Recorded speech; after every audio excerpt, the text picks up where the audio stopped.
Shalom Bapak Ibu Saudara. Pagi ini saya ingin seperti merangkum apa yang kita sudah pelajari beberapa minggu ini. Nah, kalau kita ingin memperbaiki sesuatu, Anda boleh tanya ini siapapun. Bengkel motor, kalau dia mau memperbaiki motor yang rusak, bengkel mobil atau apapun yang diperbaiki, apa yang pertama harus dicari tahu? Ya, kerusakannya kan. Nah, sebenarnya sama dengan kehidupan kekristenan kita, sama dengan kehidupan kita secara semua kita. Waktu kita mau tahu apa yang mau diperbaiki di dalam diri kita, maka kita harus menemukan dulu apa saja yang rusak di dalam kehidupan kita. Nah, itu yang saya bagikan beberapa minggu ini kan. Sederhananya seperti ini. Kita menemukan betul bahwa ini yang dirusak oleh dosa di dalam kehidupan kita. Pertama itu apa? Cara pandang kita atau pola pikir kita. Itu jelas-jelas rusak itu. Saya sudah bagikan beberapa minggu terakhir bahwa bagaimana pola pikir kita tentang diri kita sendiri rusak. Pola pikir kita kepada Tuhan rusak, kepada sesama, kepada dunia pun rusak. Nah, pola pikir yang rusak, ya, pola pikir yang rusak itu prosesnya begini. Perusakannya ke dalam diri kita itu begini. Pola pikir rusak, kemudian berikutnya apa yang terjadi? Kita kemudian tidak taat kan? Waktu Adam dan Hawa jatuh, waktu pola pikir mereka rusak, dia kemudian mengalami yang namanya ketidaktaatan. Waktu Hawa mulai melihat pohon itu secara berbeda atau cara pandangnya berubah, dia mulai menjadi tindakan berikutnya adalah dia mulai tidak taat. Nah, kalau Bapak Ibu pelajari, dosa itu sebenarnya ini adalah ketidaktaatan. Kan begitu? Bukan masalah makan buahnya sebenarnya dosanya. Bukan masalah karena mereka makan itu buah maka Adam dan Hawa berdosa. Tetapi karena mereka tidak mentaati apa yang Tuhan katakan. Seandainya Tuhan bilang semua dalam taman ini boleh kamu makan, tidak ada yang tidak boleh. Dia makan itu buah itu, tidak apa-apa itu. Tetapi karena Tuhan melarang jangan makan itu dan mereka melanggar apa yang Tuhan perintahkan. Jadi dosa adalah ketidaktaatan. Buah dari dosa itu ketidaktaatan kepada kehendak Tuhan atau kepada perintah Allah. Makanya Roma 5:19 bilang begini. Jadi sama seperti oleh ketidaktaatan satu orang, semua orang telah menjadi orang berdosa. Demikian pula oleh ketaatan satu orang, semua orang menjadi orang benar. Nah, persoalannya adalah ketidaktaatan. Jadi kira-kira begini nih, kesimpulannya begini. Cara pandang yang rusak melahirkan ketidaktaatan. Ketidaktaatan melahirkan keegoisan. Ini menarik. Ini menarik sekali Bapak Ibu Saudara. Rupanya waktu cara pandang kita rusak, berikutnya yang kemudian menjadi buahnya adalah kita kemudian tidak mentaati apa yang Tuhan katakan. Setelah kita tidak taat, kita sedang membangun keegoisan diri sendiri. Nah, coba bayangkan. Mereka memang sudah telanjang sebelumnya.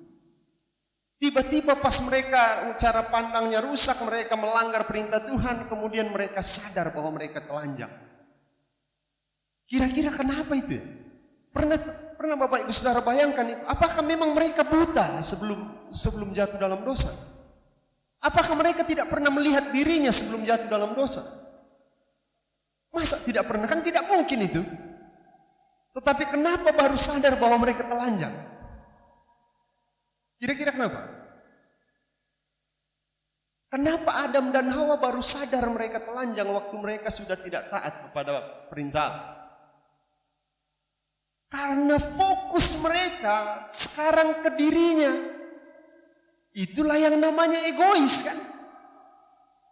Semua tentang saya. Fokusnya kemudian betul-betul perhatiannya, semua perhatiannya itu ke dirinya. Nah, Anda pernah mengalami ini tidak? Anda duduk di suatu, umpamanya di depan pintu begini. Anda lagi betul-betul fokus memikirkan sesuatu dan Anda tidak melihat orang lewat, padahal ada orang lewat. Pernah alami begitu? Orang, oh, ada orang di dalam. Padahal lewat depannya mungkin 1 meter, tetapi dia tidak melihat orang itu lewat. Pernah alami begitu? Pernah nggak alami itu? Nah, kira-kira kenapa kita tidak lihat itu orang? Karena perhatian kita sepenuhnya adalah kepada sesuatu yang lain. Nah, sama dengan saya yakin sama itu. Waktu Adam dan Hawa belum jatuh dalam dosa, fokus perhatian mereka semua kepada Tuhan. Sehingga mereka tidak pernah sadar bahwa diri mereka telanjang. Sehingga mereka tidak pernah melihat diri mereka, tidak pernah peduli dengan diri mereka. Kira-kira gambarannya itu. Atau Anda yang pernah cari kacamata saya di mana ya? Padahal di kepala.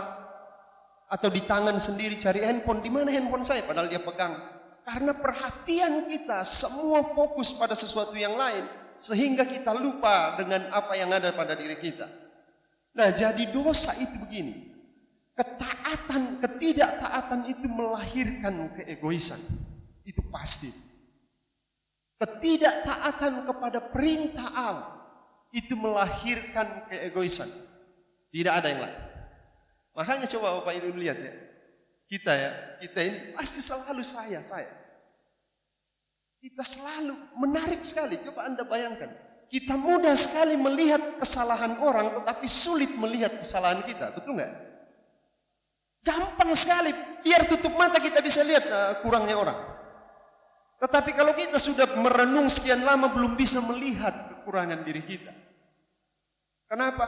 Karena keegoisan, dampak dosa, dampak keegoisan itu masih besar sekali dalam kehidupan kita. Nah, itu yang kita mau bereskan sekarang. Kalau Bapak Ibu belajar tentang kedatangan Yesus, Yesus datang membereskan itu. Paulus bilang begini, Dia telah mati bagi kita supaya kita hidup untuk Allah, bukan lagi hidup untuk diri kita sendiri. Karena memang yang rusak adalah itu. Karena memang Yesus tahu persis di dalam diri manusia yang rusak itu adalah, yang dirusak oleh dosa adalah paradigma, kemudian mereka mulai tidak taat. Karena paradigmanya rusak, mereka menjadi tidak taat kepada perintah Allah, dan sekarang mereka menjadi egois. Mereka hidup untuk dirinya sendiri. Makanya begini, makanya Alkitab kita mencatat begini. Tidak mungkin ada manusia yang tidak berdosa. Semua manusia berdosa. Kenapa? Karena semua manusia hidup untuk dirinya sendiri. Jadi sederhana sekali begitu Bapak Ibu ya, melahirkan ketidaktaatan. Nah, waktu manusia tidak taat kepada perintah Allah, ini yang urutannya ya, urutan kerusakan yang terjadi pada diri kita waktu kita dari dampak dari dosa itu. Cara pandang rusak, kemudian kita tidak taat kepada perintah Allah, kemudian melahirkan kita menjadi egois. Nah, ini dampak berikutnya nih. Hubungan menjadi rusak. Semakin tinggi keegoisan kita, saya jamin semakin jarang kita bisa membangun hubungan yang akrab dengan orang. Tidak akan mungkin itu. Karena memang tujuan akhir dari dosa sebenarnya itu. Tujuan akhir dari dosa atau tujuan akhir dari iblis menanamkan dosa dalam diri manusia adalah menghancurkan hubungan. Makanya Alkitab kita disimpulkan dalam satu kata. Ahli teologi ya setuju. Itu disimpulkan dalam satu kata, itu pengajaran tentang hubungan. Makanya kedatangan Yesus ke dunia kan bukan menebus dosa saja sebenarnya. Itu cuma bagian kecil itu. Datang menebus dosa, mati di kayu salib. Tetapi tujuan besarnya adalah mengembalikan hubungan itu menjadi intim antara kita dengan Bapa, kita dengan sesama. Makanya Yesus tinggal meninggalkan satu perintah. Apa perintah yang Yesus tinggalkan? Apa yang Yesus perintah? Satu saja perintah yang Yesus tinggalkan, yang dia sebut perintah baru. Dia sampaikan kepada murid-muridnya, apa itu? Hendaklah kamu saling mengasihi. Karena dengan berbuat demikian orang-orang akan tahu bahwa kamu memang murid-muridku. Itu di Yohanes 13 itu. Hendaklah kamu saling mengasihi. Cuman itu perintah yang disampaikan oleh Yesus. Yang menariknya begini, Yesus mengatakan itu perintah baru.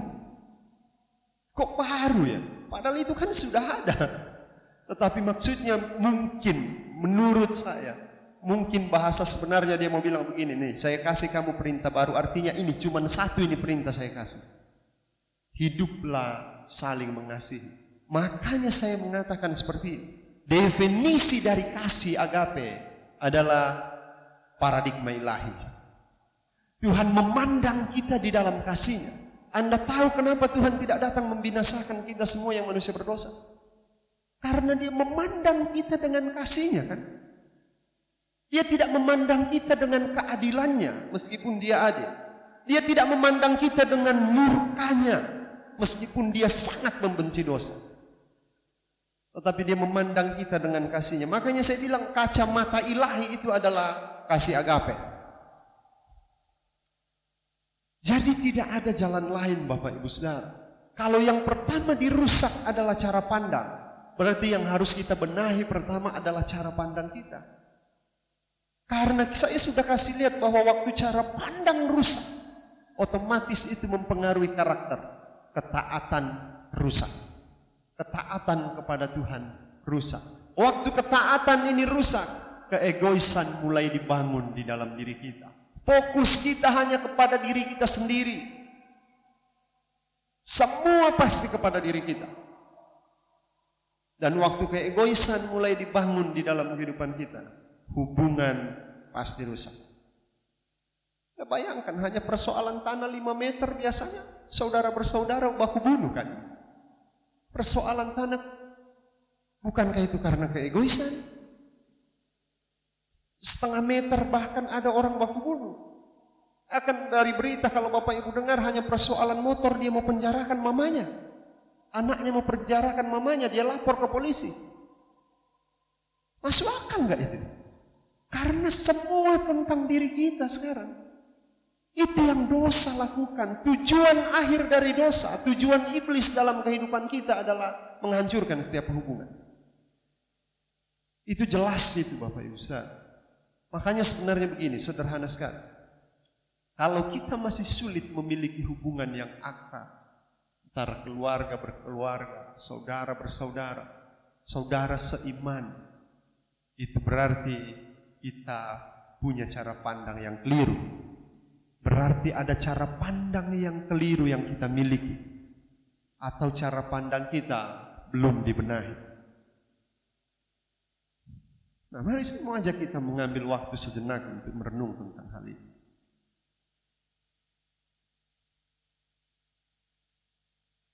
Tujuan iblis cuma satu. Saya belajar terus. Enggak. Tujuan iblis bukan bawa saya ke neraka sebenarnya. Tujuannya adalah supaya kita tidak memiliki hubungan sama sekali satu dengan yang lain, apalagi dengan Tuhan. Makanya Yohanes bilang begini, bukti bahwa kita punya hubungan dengan Tuhan, itu buahnya adalah kita punya hubungan dengan orang-orang lain, dengan saudara seiman, dengan saudara bersaudara, keluarga. Jadi mari saya mau beritahu kepada setiap kita bahwa hubungan itu adalah hal yang tertinggi dari sebuah kekristenan. Makanya begini, kalau Anda bertanya berapa harga yang Yesus taruh kepada hubungan? Kira-kira berapa harga yang Yesus taruh pada hubungan itu? Seharga dirinya. Seharga dengan dirinya.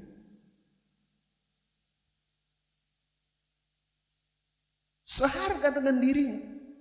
Yesus mati itu untuk memulihkan hubungan. Makanya saya selalu menanamkan secara pribadi ke dalam diri saya, Tuhan tolong saya untuk selalu memprioritaskan hubungan ini. Waktu kita memprioritaskan hubungan, kita tidak akan, hal-hal lain tidak akan mempengaruhi tentang hal itu. Kenapa? Tetapi saya mau kasih tahu, mulailah dengan memiliki cara pandang ilahi. Apa cara pandang ilahi itu? Kasih agape. Amin.